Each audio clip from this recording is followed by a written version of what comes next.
Chanel is a newer member of the Vegan Squad team, not at all a new member to the vegan movement. And she is also my client. That's how I got to know her. She signed up for working towards being a competitive vegan bodybuilder, and she has a very inspiring story. And so, if you're in a spot right now where you feel like life is heavy and there's a lot going on, and you're not really sure where to turn because you've got so many things going on, Chanel is going to be the person to help guide you through that. So, Chanel, excited to have you on here, and I'm going to bow out and let you have your hour and show these people how they can get through whatever times they are facing right now. So, thank you for being here, Chanel. Thank you. I've started over more times than I can count. Car accident, divorce, trauma, illness, injury, and baby. And every single time I had to rebuild from scratch. Life took over and my health was the first thing to go. I'm Chanel. I'm a mom. I'm 41. I have PCOS. I'm an environmentalist and I've been plant-powered for 30 years. I'm all the things that make me up, like all of you. And I figured this out the hard way. And by the end of this, you'll have my framework that works in any season. I've been overweight. I've been underweight. I've been in under the shape. I've been in the best shape of my life. I've been sick. I've been disabled. And I recovered and lost it all again. And every time I had to start over. After a bad breakup in 2021, I found myself in the gym. I was doing HIIT 6 days a week for almost 6 months. I was not seeing the results. I hired a coach, and it was the first time that I'd heard about body recomposition, where you're losing fat but you're gaining muscle. She taught me about meal plans and workouts and accountability, and finally, something worked. I learned about macros, and I no longer chased being thin. I finally learned that I wanted muscle, which to me, that just wasn't ever on my radar. I became the best version of me. I was in the best shape of my life. My hormones were finally balanced. I gained muscle. I hit my goal of 15 pull-ups, which, oh my God, at starting, I couldn't even do one. And I hit a personal record of lifting 340 pounds on a hip thrust. If only I had a coach like this earlier in my life, where would I have been? I wouldn't have been spinning my wheels, like John said, all those years. And then bodybuilding was recommended to me. I thought I would be lifting until the day I gave birth because I got pregnant right after that. Right after being absolutely best shape of my life, boom, I'm going to be a mom. But I was not lifting until the day I gave birth. It was about a month in that I got super, super sick. I used to meal prep all my meals and I had to give them all away. Plain water was absolutely disgusting. I couldn't stomach it. So I made myself smoothies and I put black beans, the black beans that I'd loved before. I had to hide them in the smoothie like I was a toddler. My cravings were beyond intense. And when later on when nausea subsided, I hit the vegan bakeries like nobody's business. To Live For by Erin Ireland up in Vancouver, she got a lot of my money. And we didn't leave with like just one pastry. But I had to stop working out. And the balance of eating like this and not working out caught up with me. I kept trying to get back to the gym, but I found that I was getting dizzy walking just on the treadmill, and I was exhausted. I remember coming home from work and sitting down for just a moment and at 7 o'clock at night and falling asleep in my scrubs. I had terrible hot flashes, and I was not the happy-go-lucky pregnant woman. I, what was going on in my body and what was going on in my life? These were things that nobody was talking about, and I felt very isolated. And I gained over 55 pounds. And with a period of being overweight in my past, this took an incredible mental health toll. And I had the baby. I was so happy to have that kid out of me. But she did not come out 25 pounds. And I remember looking in the mirror immediately after I had her, and I still looked pregnant. The first night that I got her home, I knew something was wrong. The way that my baby cried, I knew something was very wrong with her. And luckily, with my medical background, I knew to take her to doctors and specialists, and we were regularly going. I was told to set a timer and to wake a sleeping baby every 2 to 3 hours. The things that you're told and that you've heard all these years. Don't ever wake a sleeping baby. I was instructed to wake this child every 2 to 3 hours and then to pump and to wash pump parts. I was having to do things like syringe tube feeding and tracking everything that went into and out of this child so that we could give her the best care possible. It was absolutely exhausting, and I thought I lost my mind from the lack of sleep. There was a point where it was the middle of the night and the baby was up crying. I had to go pump, and somehow a bat started flying around the room. Where it came from, I have no idea. But I thought I lost my mind. And thankfully, my mom had seen it because nobody believed me. Nobody believed me. We never found the bat again. But being in that point, I thought it was just absolute delirium. Thankfully for my mom. But things calmed down a little bit, just a little bit. But I was still attached to a wall. I was pumping milk 4 hours a day, changing baby burping. I'm a single mom. I overused my hands and my forearms, so opening the laundry soap was challenging, much less like hold a dumbbell. My abs had separated, and so I had to be careful of my joints. Things that they don't tell you before you have a baby, things I didn't really expect to have my body go through. So there was no meal prep, there was no weighing of my food. I was learning a brand new skill and I was taking care of a life that depended on me, not just a plant. I was bathing maybe once a week, not brushing my hair, not brushing my teeth. I had milk stains on my clothes and it was disgusting. But I was honest. Whatever she needed, it came out of my self-care. But I was in an identity crisis. Who I was before, who I am now, who I'm going to be. There are no 2 hour gym sessions. The madness of knowing what to do and not being able to do it. Maybe it wasn't a baby for you. Maybe it was an injury. Maybe it was an illness. Maybe a time when life won. I won't say if I can do it, like, so can you, because we all have unique backgrounds. We all have things going on in our lives that people can't relate to.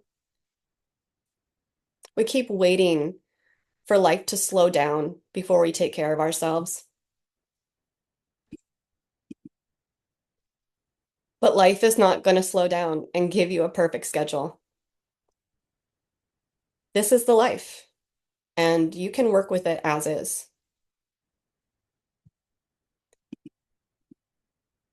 I stopped trying to rebuild the old plan, and I built one that fit the life I had. I had to think about the knowledge that I had acquired before all of this, and I had to really deep dive. I had to think, what are the things that I've taught? What have I learned? What of all the mistakes that I've made in the past that can get me to the point where I want to be again? I knew the first thing I had to address was my mind, because all I can look in the mirror and I see this broken body, this person who I can't identify with. I don't know who this is anymore. My skin didn't look right. Nothing resembled me. I didn't even sound like myself. So I addressed my mindset. I had to get rid of the all or nothing thinking, which is so much easier said than done, right? Oh, just change your mindset. Talk to yourself. Be good. No, no.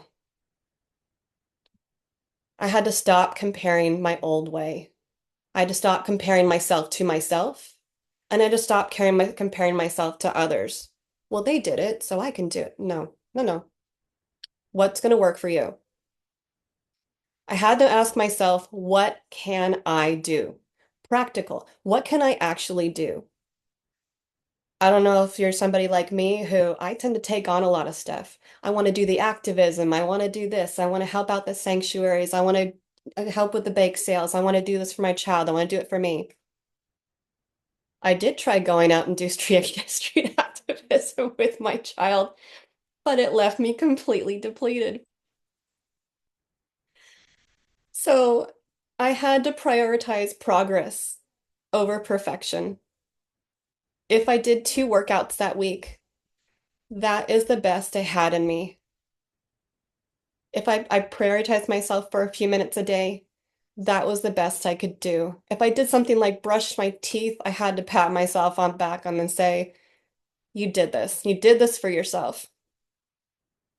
I had to ask myself, does this serve who I want to be when I'm doing things? When I'm reaching for that extra cookie? Is this going to get me to my goal? I really had to look at the self-talk though, because that's really where it matters. It's amazing the things that we say to ourselves, things that people are obviously not hearing you say. And think about it. Can you imagine voicing your inner dialogue to yourself, but directing it to somebody like somebody that you loved? The things I say to myself, I can't imagine if I ever spoke to my daughter or my mom that way.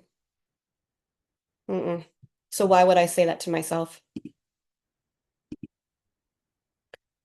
I knew I needed to eat, especially as a breastfeeding mom. I knew I couldn't starve myself. I couldn't get back to being thin by doing that. So it was important to keep my calories up. If I thought it was remotely low, I would eat an extra protein bar, to be honest. I tried to meal prep, but it often didn't end well.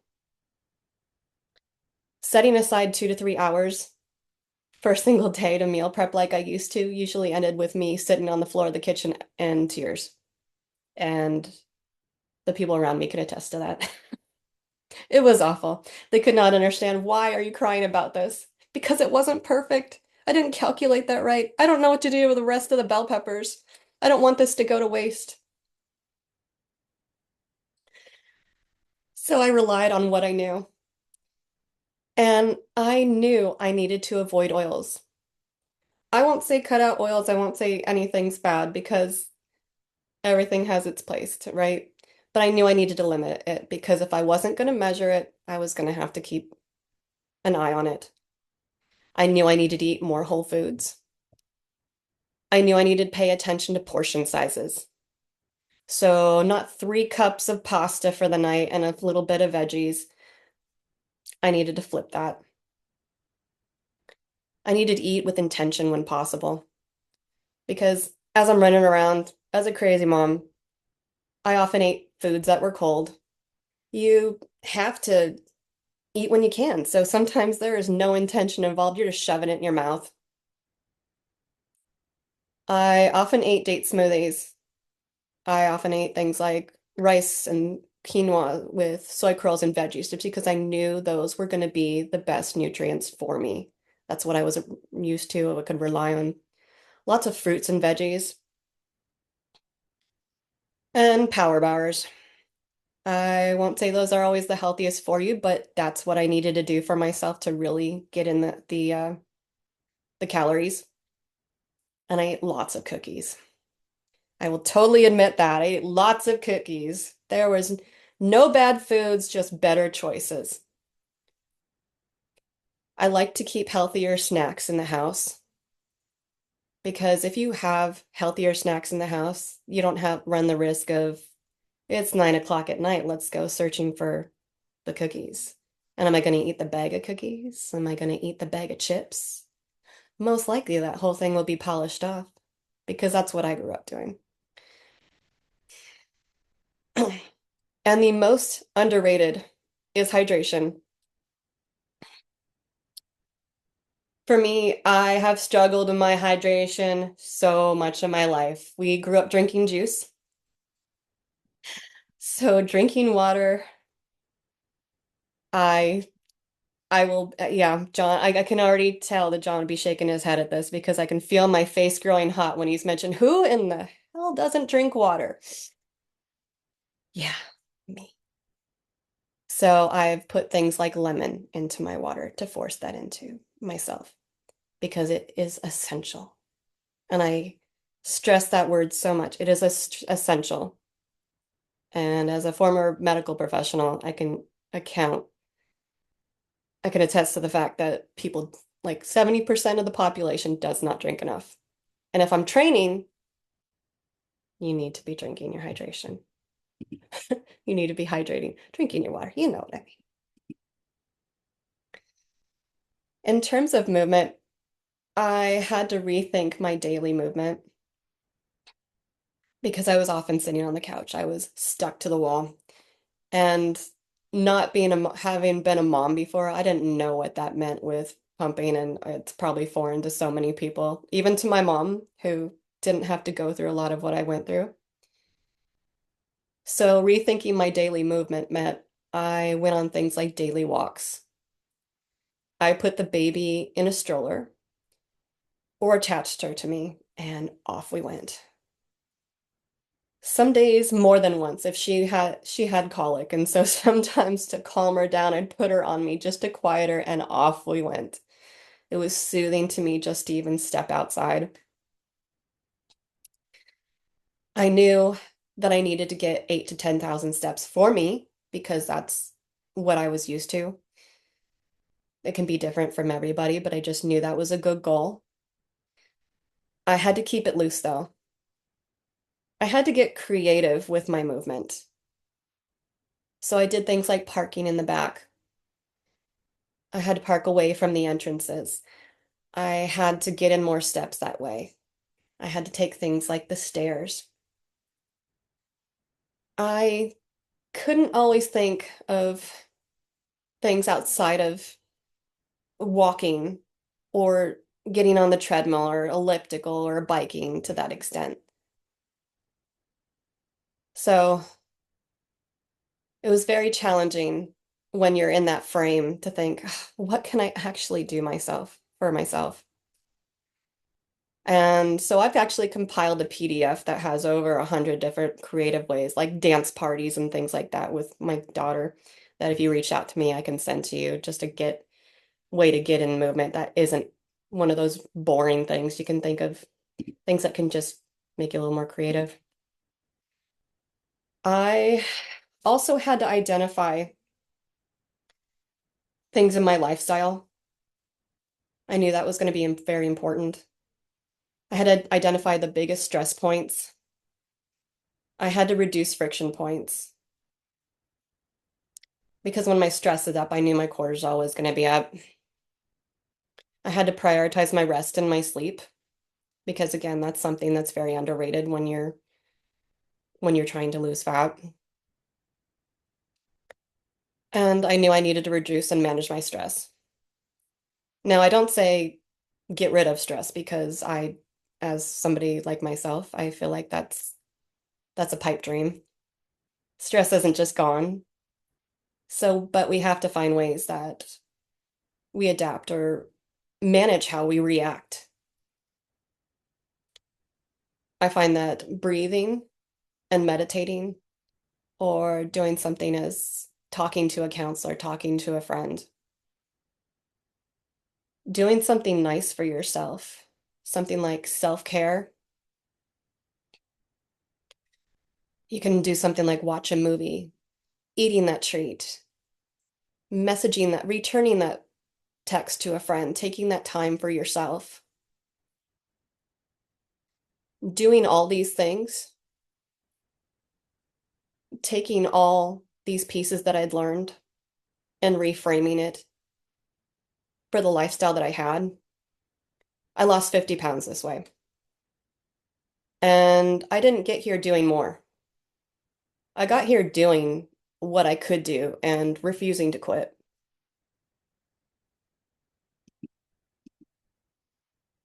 The version of me that's surviving today was built during the hardest season, not the easiest ones. I'm now at a point where my daughter is more independent and my priorities have shifted again. I intend on competing in bodybuilding this year because, you know, why not add one more thing?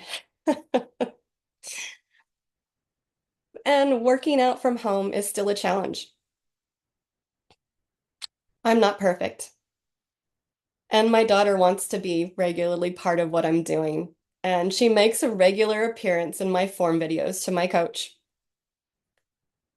So, applying what I've created, I think I kept thinking that the best thing to do was how am I gonna do this for myself? So I drive a half hour to the gym to give myself a couple of uninterrupted workouts a week. Because now I'm currently training 4 to 5 days a week. I'm meal prepping again. I have time supplements. I do 10,000 steps a day. I drink that gallon of water. And I'm still not perfect. Still not perfect. So today I want you to write down one action you can do for yourself today. I want you to take your biggest friction point in your health, maybe your nutrition. Think about that, what that is for you, because I guarantee you we all have one. If you don't, I would just love to hear what you're doing. But I want you to take steps about what you can do and take an action to change it. This community, the Vegan Squad, this is where you come so you don't have to do this alone. I think about so much of the time that I spent before this with my previous coach and how I was so grateful that I didn't have to do this alone. And I got to a season where I had to. This is what I had to do. Because motivation often fails. It does, and it's best to have support. This is the reason why coaches have coaches. I had heard about that before and I didn't quite understand, but I have actually spoken to coaches and they're like, no, I can't work out from home. I don't have the motivation. Are you kidding me? I have to go to the gym. Like me, once I step into the gym, I could just live there. I can be there. Once I'm in there, I feel like that's where the accountability is. Having that coach brings me the accountability. So the vegan squad, it's like I said, this is where you come so you don't have to do it alone. I want to thank you all for taking your Saturday to join us. I am so honored to be speaking among all these amazing speakers. What an honor. What an honor. I've watched so many of these summits, so I'm grateful to be part of it today. And I will invite any questions.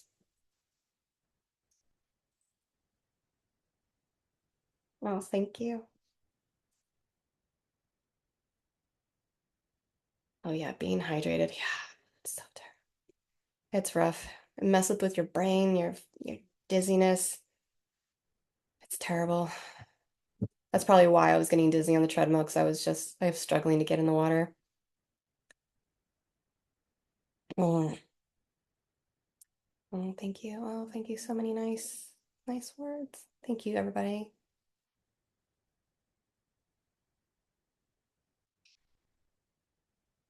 Oh, that's really nice. Yes, it being vulnerable about some of these things is very challenging. I'll honestly tell you that I'm sweating right now because to repeatedly admit to people that you're not showering, you're brushing your teeth, like what? That is not how my mama raised me. That is not something that I would lovingly admit to anybody. Mm. My daughter will be 3 in August, so it has been a road, I will tell you. Yes. And she is very spicy, very spicy. Thank you. Thank you. Oh, grateful for all of you. Oh, thank you. Appreciate the space. It does feel like a safe space here. I feel like all the things that people talk about when they're here with our toxins, yeah, it's not like one where I feel like the internet can be so brutal. This is not a place where I feel like if I reach out and open up that I feel like I'll get any backlash or anything like that. Hmm. Does it count if we say we're working off the baby weight of our baby is 21? I love that. Oh, baby weight. I try not to say baby weight because I feel like it's, yeah, part of me, but it, yeah, if that's how you want to own it, sure. I mean, whenever you're ready, Vegan Squad will help, like, yeah, help you with that for sure. It's, yeah, I've called it my, even before I had a baby, I used to call it my pizza baby.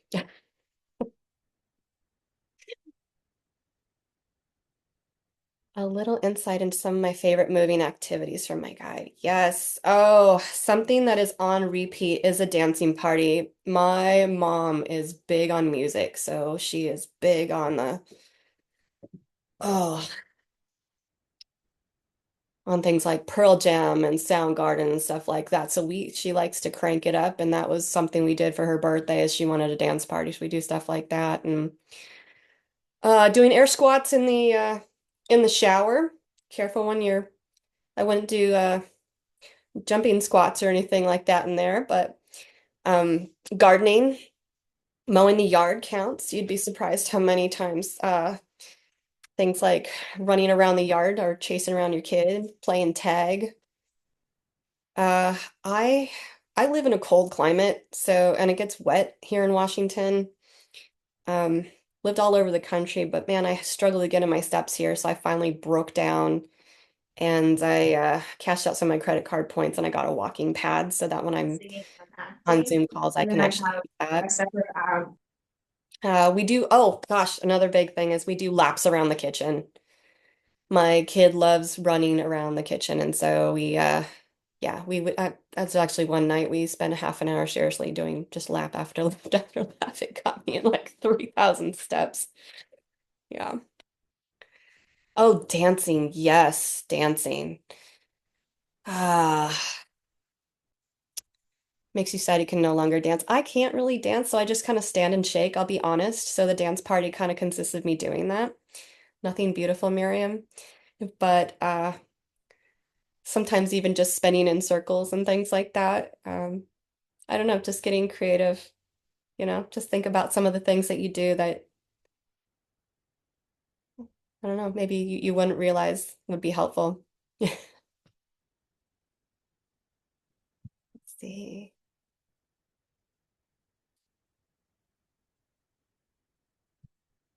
Well, I wanted to make sure to give enough time for people to have pee breaks and things like that. So I think I cruised through this a little faster than I expected.